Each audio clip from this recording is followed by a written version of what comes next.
ಇವಕ್ಕೇನು shift ಇಲ್ಲ, ಏನಿಲ್ಲ. Continue 12 ತಾಸು 24 ತಾಸು ದುಡಿತಾವಲ್ಲ. ಒಮ್ಮೆ ಹಿಂಗೂ ನೋಡ್ಬೇಕಲ್ಲ ಮನುಷ್ಯ. ಅಲ್ಲ, ನೀನ ಅವ್ರು ಫೋನ್ ಮಾಡ್ಬೇಕಂತ ನಿರೀಕ್ಷೆ ಮಾಡೋದಲ್ಲ, ಶಿಟ್ ಮಾಡ್ಕೊಳ್ಳೋದಲ್ಲ. ಒಮ್ಮೆ ನೀನು ಫೋನ್ ಮಾಡಿ, ಅಲ್ಲ ನಾ ಬರೋದು ಲೇಟ್ ಆಕೈತಿ, ನೀವು ಉಂಡಿಲ್ಲ ಅಂತ ಕೇಳೋ ಅವಕ್ಕೆ ಎಷ್ಟು ಸಂತೋಷ ಆಕೈತಿ. ಇಲ್ಲ ನೀವು ಬರ್ರಿ, ನೀವು ಬಂದಿಂದ ಉಣ್ತೀವಂತಾವು ಮತ್ತೆ ಚಲೋದು ಮಾಡ್ತಾವ. ಮತ್ತು ನೀ ಏನರ ಶಿಟ್ ಮಾಡಿದಿ ಫೋನ್ಯಾಗ ಅಂದ್ರೆ ಬೇಷ್ ಖಾರ ಉಪ್ಪು ಹಾಕಿ ಇಟ್ಟುಬಿಡ್ತಾವಟ. ಅಲ್ಲ, ಅವು 24 ತಾಸು ದುಡಿತಾವಲ್ಲ, ಅವಕ್ಕೂ ಒಂದು ಕ್ಷಣ ನೀನು ಊಟ ಮಾಡು, ಉಂಡಿ ಇಲ್ಲ ಅಂತ ಒಂದು ಫೋನ್ ಮಾಡಿದ್ರೆ ಅವಕ್ಕೂ ಸಂತೋಷ ಆಗುತ್ತಲ್ಲ. ಏನು ಕಂಪ್ನಿ ಹಂಗೇನು 8 ತಾಸಿಗೆ ಒಂದು ಶಿಫ್ಟ್ ಐತೆ? ಅವಕ್ಕೆ ಶಿಫ್ಟ ಇಲ್ಲ. ಗಂಡ ಮಕ್ಕಳು ನನ್ನ ಗಿಫ್ಟ್ ಅಂತ ತಿಳ್ಕೊಂಡು ಕೆಲಸ ಮಾಡ್ತಾವ. ಸ್ವಲ್ಪ ಸಿಟ್ಟು ಐತಟ, ಗಿಫ್ಟ್ ಇಲ್ಲ, ಸ್ವಲ್ಪ ಸಿಟ್ಟು ಐತೆ ಅಷ್ಟ. ಸ್ವಲ್ಪ ಅವಕ್ಕೆ ಸಿಟ್ಟು ಬರ್ತಿರ್ತೈತಿ. ಅದಕ್ಕೆ ಅವು ಸ್ಟೀಲಿನ ಬೊಗೋಣಿ ಸಾಮಾನ್ಯ ಇಕ್ಕರಿಸ್ತಿರ್ತಾರ ಅವ್ರು. ನಿಮಗಿದು ಸೈಕಾಲಜಿ ಗೊತ್ತೈತಿಲ್ಲ, ಹೆಣ್ಮಕ್ಳು ಸ್ಟೀಲಿನ ಸಾಮಾನ್ಯ ಯಾಕೆ ಇಕ್ಕರಿಸ್ತಾರ? ಅದನ್ನ ಯಾಕೆ ಇಕ್ಕರಿಸ್ತಾರ ಅಂದ್ರೆ ಆ ಸ್ಟೀಲಿನ ಪಾತ್ರೆ ಮೇಲೆ ಅವ್ರ ಯಜಮಾನನ ಹೆಸರು ಬರ್ದಿರ್ತೈತಿ. ಇದನ್ನ ಇಕ್ಕರಿಸಿದ್ರೆ ಅವನ್ನ ಇಕ್ಕರಿಸ್ದಂಗ ಅಷ್ಟು ಚಂದ ಅವ್ರದ್ದು. ಅಂದ್ರೆ ಅವರು ಏನು ಶಿಫ್ಟ್ ವೈಸ್ ಕೆಲಸ ಮಾಡ್ಯಾವನ್ ಪಾಪ. ಅವು ಕೆಲಸ ಮಾಡ್ತಾವಲ್ಲ, ಸ್ವಲ್ಪ ಗುರುತಿಸು ಒಳಿತಿರುವುದನ್ನು ಕೇಡುಗಳ ನಡುವೆ. ಏನ್ ನಮ್ಮ ದೇಶ ಬಿಡ್ರಿ ಚಲೋ ಇಲ್ಲ ಅಂತ ಅನ್ನಬಾರ್ದು. ಏನು ದೇಶ ಅದ್ಭುತ ದೇಶ ಭಾರತ, ನಮ್ಮೂರ, ನಮ್ಮ ನಾಡ, ನಮ್ಮ ದೇಶ, ಇದ್ರ ಬಗ್ಗೆ ಅಭಿಮಾನ ಇರ್ಬೇಕು, ನಮಗೆ ಹೆಮ್ಮೆ ಇರ್ಬೇಕು. ಏನು ಯಾರೋ ಒಬ್ಬರು ಮಣ್ಣ ಕಲ್ಲ ಮಾರಿ ಏನೋ ಮಾಡ್ಯಾರಂತ ದೇಶ ಚಲೋ ಇಲ್ಲ ಅಂತ ಅನ್ನಬಾರ್ದು. ನಮಗಿದ್ರ ಬಗ್ಗೆ ಅಭಿಮಾನ ಇರ್ಬೇಕು, ನಮ್ಮ ದೇಶದ ಬಗ್ಗೆ, ನಮ್ಮ ನಾಡಿನ ಬಗ್ಗೆ. ಸುಜಲಾಂ ಸುಫಲಾಂ ಮಲಯಜ ಶೀತಲಾಂ ಸಸ್ಯ ಶ್ಯಾಮಲಾಂ ಮಾತರ. ಏನು ಭಾರತ ಇದು, ಏನು ವರ್ಣಶಾರಿ, ಇಂಥ ದೇಶ ಸಿಗಕ್ಕೆ ಸಾಧ್ಯ ಐತೆன்னு ಹೇಳಿ ನೋಡಿ. ಎಲ್ಲೋ ಕಡೆ ನೀವು ಇವತ್ತು ಇಸ್ರೇಲ್ ಪ್ಯಾಲೆಸ್ಟೈನ್ಗಳನ್ನು ನೋಡಿದ್ರ ಸಣ್ಣ ಸಣ್ಣ ಮಕ್ಕಳಿಗೆ ಕೊಲ್ಲಾಕತ್ತಾರ, ತಾಯಂದಿರಿಗೆ ಕೊಲ್ಲಾಕತ್ತಾರ. ಇಷ್ಟರ ಮಧ್ಯದೊಳಗೆ ಹಿಂಗೆ ಸಾವಿರಾರು ಜನ ಶಾಂತ ಕುಂತ ಪ್ರವಚನ ಕೇಳ್ತಿರಲ್ಲ. ಇಂಥ ದೇಶ ಸಿಗ್ತಾವೇನು ಹೇಳಿ ನಮಗೆಲ್ಲರೂ? ಏನು ಮಸ್ತ್ ದೇಶ ಕಟ್ಟ್ಯಾರ ನಮ್ಮವ್ರು. ಇದ್ರ ಬಗ್ಗೆ ನಮಗೆ ಅಭಿಮಾನ ಇರಬೇಕು. ಬಾಲಗಂಗಾಧರನಾಥ್ ತಿಲಕ್ ಅಂತಿದ್ರು. ಅವರು ಸಣ್ಣವರಿದ್ದಾಗ ಸಾಲಿಗೆ ಹೋಗಿದ್ರು. ಸಾಲಿಗೆ ಹೋದಾಗ ಒಂದು ಏನಾಯ್ತು ಅಂದ್ರೆ, ಸಾಲಿಗೆ ಹೋದಾಗ ಅವ್ರ ಸ್ನೇಹಿತ ಒಂದು ಸ್ವಲ್ಪ ಶೇಂಗಾ ತಿಂದು ಸೊಟ್ಟಿ ಇವ್ರ ಮುಂದೆ ಹಾಕದ. ಶೇಂಗಾ ಅವ ತಿಂದಿದ್ದ, ಸೊಟ್ಟಿ ಇವ್ರ ಮುಂದೆ ಹಾಕದ. ಮಾಸ್ತರ್ ಬಂದು ನೋಡಿದ್ರೆ, ಹೆಡ್ ಮಾಸ್ಟ್ರು, ಅವ್ರಿಗೇನು ಇವನ ತಿಂದಾನಂತ ತಿಳ್ಕೊಂಡು ಇವನು ಬಡದು ಮನೆಗೆ ಕಳಿಸಿದ್ರು. ಅವ್ರು ಮನೆಗೆ ಮಧ್ಯಾಹ್ನದಾಗ ಹೋದ್ನಲ್ಲ, ಬಾಲಗಂಗಾಧರನಾಥ್ ತಿಲಕನ ತಂದೆ ಗಂಗಾಧರನಾಥ್ ತಿಲಕ್. ಅವ ಕೇಳ್ದ, ಯಾಕೋ ಮಗ ಮನೆಗೆ ಮಧ್ಯಾಹ್ನ ಬಂದೆಲ್ಲ? ಯಪ್ಪ ಹಿಂಗ ಸರ್ ನನಗೆ ಹೊಡೆದು ಹೊರಗೆ ಹಾಕ್ಯಾರ, ಬಾ ಅಂತ ಕರ್ಕೊಂಬಂದ್ರು. ಅವ್ರು ಬಂದು ಸರ್ಗೆ ಹೇಳಿದ್ರು. ಬರೋದಕ್ಕೆ ಅವ್ರು ಹೆಡ್ ಮಾಸ್ಟರ್ ಬಂದ್ರು. ಅವ್ರ ಬಗ್ಗೆ ಗೌರವಲ್ಲ, ನೀವ್ಯಾಕೆ ಬರಕ್ ಹೋಗಿದ್ರಿ, ನಿಮ್ಮ ಮಗನಿಗೆ ನಾನಾ ಕರ್ಕೊಂತಿದ್ನಲ್ಲ ಅಂತ. ಇಲ್ಲ ಸರ್, ಇಲ್ಲಿ ಕೊಡ್ರಿ ಚಡಿ ಅಂತ ತಿಳ್ಕೊಂಡು ಅವ್ರು ಸರ್ ಅಂದಾರ, ನಿನ್ನ ಮಗನಿಗೆ ಒಳಗೆ ಕರ್ಕೊಂತೀನಿ ಅಂತ ಸರ್ ಅಂತಾರ. ಬಾಲಗಂಗಾಧರನಾಥ್ ತಿಲಕ್ ನಪ್ಪ ಗಂಗಾಧರನಾಥ್ ತಿಲಕ್ ಹೆಡ್ ಮಾಸ್ತರ್ ಕೈಯನ್ನ ಬಡಗಿ ತಗೊಂಡು ಮಗನಿಗೆ ಹೊಡ್ಯಾಕತ್ತ. ಹೆಡ್ ಮಾಸ್ತರ್ ಅಂತಾರ, ನಾ ಕರ್ಕೊಂತೀನಲ್ಲ, ಅವನಿಗೆ ಯಾಕೆ ಹೊಡ್ಯಾಕ್ ಹೋಗ್ತೀನಿ ನೀನು? ಅವ ತಪ್ಪು ಮಾಡಿಲ್ಲ ಅಂತನಲ್ಲ, ಬಿಟ್ಟು ಬಿಡು ನೀನು. ಅವಾಗ ಅವ್ರ ಅಪ್ಪ ಅಂತಾನ, ಸರ ನನಗೆ ಗೊತ್ತೈತಿ, ನನ್ನ ಮಗ ತಿಂದು ಸೊಪ್ಪೆ ಹಾಕಿಲ್ಲ, ನನಗೂ ಗೊತ್ತೈತಿ.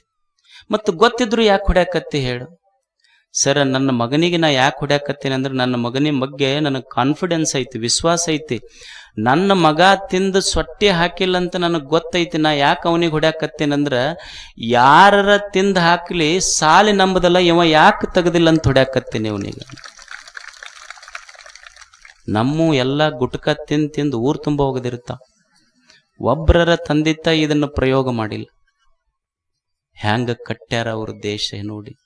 ನಾವು ದೇಶ ಕಟ್ಟುವುದಕ್ಕೂ ಅವರು ದೇಶ ಕಟ್ಟುವುದಕ್ಕೂ, ಅದಕ್ಕ ಅವ ದೇಶಕ್ಕ ತಿಲಕ ಆದವ ತಿಲಕ್. ನಾವು ಹೆಂಗ ದೇಶ ಕಟ್ಟಿವಿ? ಏನು ಚುನಾವಣೆಗಳು ಬಂದು ಅಂದ್ರ ದೇಶನ ಮಾರಿಬಿಟ್ಟಿವಿ. ಎದಕ್ಕ? ಹೆಣ್ಮಕ್ಳು ಒಂದು ಕುಕ್ಕರಿಗೆ, ಗಂಡ್ಮಕ್ಳಿಗೆ ಒಂದು ಲಿಕ್ಕರಿಗೆ, ಎರಡಕ್ಕೆ ದೇಶನೇ ಮಾರಿಬಿಟ್ಟಿವಿ ನಾವೆಲ್ಲ.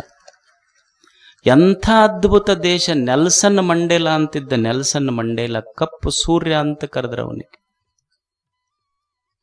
26 ವರ್ಷಗಳ ಕಾಲ ನೆಲ್ಸನ್ ಮಂಡೇಲಾಗ ರಾಬಿನ್ಸನ್ ಅಂತ ಒಂದು ಜೈಲಿನೊಳಗೆ ಹಾಕಿದ್ರು. 26 ವರ್ಷ ಇದ್ದ ಅಬ್ದುಲ್ ಕಲಾಂ ಅವನ ಮನೆಗೆ ಜೋಹಾನ್ಸ್ಬರ್ಗಿಗೆ ಹೋಗಿದ್ದ ಭೇಟಿಯಾಗಕ್ಕೆ. 26 ವರ್ಷಗಳ ಕಾಲ ಕತ್ತಲೆಯ ಕೋಣೆಯಲ್ಲಿರುವಂಥ ನೆಲ್ಸನ್ ಮಂಡೇಲಾಗ ಅಬ್ದುಲ್ ಕಲಾಂ ಕೇಳ್ತಾನಲ್ಲ, 26 ವರ್ಷ ಕತ್ತಲೆಯ ಕೋಣೆಯೊಳಗಿದ್ರಲ್ಲ, ನಿಮಗ ಈ ಕತ್ತಲೆಯ ಕೋಣೆಯಲ್ಲಿದ್ದಿದ್ದು 26 ವರ್ಷ ಸಹಿಸಿಕೊಂಡ್ರಲ್ಲ, ಈ ತಾಳ್ಮೆ, ಸಹನೆ, ಶಾಂತಿ ಎಲ್ಲಿಂದ ಬಂತು ಅಂತ 80 ವರ್ಷದ ನೆಲ್ಸನ್ ಮಂಡೇಲಾಗ ಅಬ್ದುಲ್ ಕಲಾಂ ಕೇಳಿದ್ರ, ನೆಲ್ಸನ್ ಮಂಡೇಲಾ ಅಂತಾನ, ಕತ್ತಲೆಯ ಕೋಣೆಯಲ್ಲಿ 26 ವರ್ಷ ಇದ್ದು ಸಹಿಸುವ ಗುಣ ನನಗೆ ಬಂತಲ್ಲ, ಅದು ಭಾರತದ ಗಾಂಧಿಯಿಂದ ಕಲಿತಿದ್ದು. ಇದು ಎಷ್ಟು ಬ್ಯಾರೆದವ್ರು ನಮ್ಮ ಬಗ್ಗೆ ಎಷ್ಟು ಪ್ರೀತಿ ಪಟ್ಟಾರ ಹೇಳ್ರಿ. ಅದಕ್ಕೆ ನಮ್ಮ ದೇಶ ಕೆಟ್ಟದು, ನಮ್ಮೂರು ಕೆಟ್ಟದು ಅನ್ನಬಾರ್ದು, ನಮ್ಮೂರ ಅನ್ನಬೇಕಿದಕ್ಕೆ. ನನ್ನೂರ, ಇದು ನನಗೆ ಜನ್ಮ ಕೊಟ್ಟ ಊರ, ಅಭಿಮಾನ ಇರಬೇಕಿದಕ್ಕೆ. ನಮ್ಮೂರ, ನಮ್ಮ ನಾಡ, ನಮ್ಮ ನುಡಿ, ನಮ್ಮ ಜಲ, ಇದರ ಬಗ್ಗೆ ಅಭಿಮಾನ ಇರಬೇಕು ನಮಗೆಲ್ಲ. ಭಾರತೀಯ ದರ್ಶನ, ಈ ತತ್ವಶಾಸ್ತ್ರ,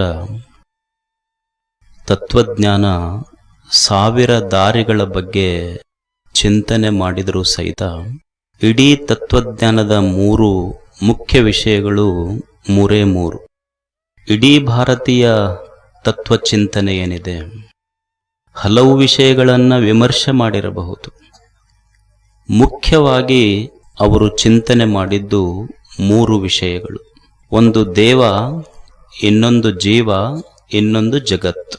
ದೇವ, ಜೀವ, ಜಗತ್ತು, ಈ 3 ವಿಷಯಗಳನ್ನು ಕುರಿತು ಈ ದೇಶದ ತತ್ವಶಾಸ್ತ್ರ ದಾರ್ಶನಿಕರು ಚಿಂತನೆ ಮಾಡಿದರು. ಜಗತ್ತು ಅಂದ್ರೆ ಏನು? ಇದು ಎದರಿಂದ ಮಾಡಲ್ಪಟ್ಟಿತು ಅಂದ್ರೆ ಪಂಚಭೂತಗಳಿಂದ ಇದು ನಿರ್ಮಾಣ ಆಯ್ತು. ಮಣ್ಣು, ನೀರು, ಅಗ್ನಿ, ವಾಯು, ಆಕಾಶ, ಈ 5 ತತ್ವಗಳಿಂದ ಇದು ನಿರ್ಮಾಣ ಆಯಿತು ಜಗತ್ತು. ಇನ್ನು ಜೀವ ಅದನಲ್ಲ, ಈ ಜಗತ್ತನ್ನು ದೇವರು ನಿರ್ಮಾಣ ಮಾಡಿದ, ಜೀವನನ್ನು ನಿರ್ಮಾಣ ಮಾಡಿದ. ಅದು ಪೂರ ಶಾಣ್ಯನೂ ಅಲ್ಲ, ಪೂರ ದಡ್ನೂ ಅಲ್ಲ. ಪ್ರಜ್ಞಾವಾದಾಂಶ್ಚ ಭಾಸಸೆ, ತಿಳುವಳಿಕಿದ್ದವ್ರಂಗೆ ಮಾತಾಡ್ತೈತಿ, ಆದರೆ ತಿಳುವಳಿಕೆನೇ ಇಲ್ಲ. ಇದು ಜೀವ. ಈ ಜೀವ ಮತ್ತು ಜಗತ್ತನ್ನ ನಿರ್ಮಾಣ ಮಾಡಿದವರು ಯಾರು ಅಂದ್ರೆ ದೇವರು. ಜೀವ, ಜಗತ್ತು ಇವೆರಡನ್ನು ಸಂಧಿಸಿದಾತ ದೇವರು. ದೇವನ ಇಚ್ಛೆ ಏನು ಅಂದ್ರ, ಈ ಜಗತ್ತನ್ನ ಜೀವಿಗಳು ತಮ್ಮ ಭೋಗಕ್ಕಾಗಿ ಬಳಸಿಕೊಂಡು ಸಂತೋಷವಾಗಿರಬೇಕು ಅನ್ನೋದು ದೇವನ ಇಚ್ಛೆ. ಇದು ದೇವನ ಇಚ್ಛೆ ಏನು? ಈ ಜಗತ್ತನ್ನ ಸರ್ವ ಜೀವಿಗಳು ಬಳಸಿಕೊಂಡು ಹೆಂಗ ಬಳಸಬೇಕು ಅಂದ್ರೆ ಜಗತ್ತು ಕೆಟ್ಟಿರಬಾರದು, ಹಂಗ ಬಳಸಬೇಕು. ದೇವನ ಇಚ್ಛೆ ಈ ಜಗತ್ತನ್ನ ಜೀವಿಗಳು ಬಳಸಿಕೊಂಡು ಸಂತೋಷವಾಗಿರಬೇಕು.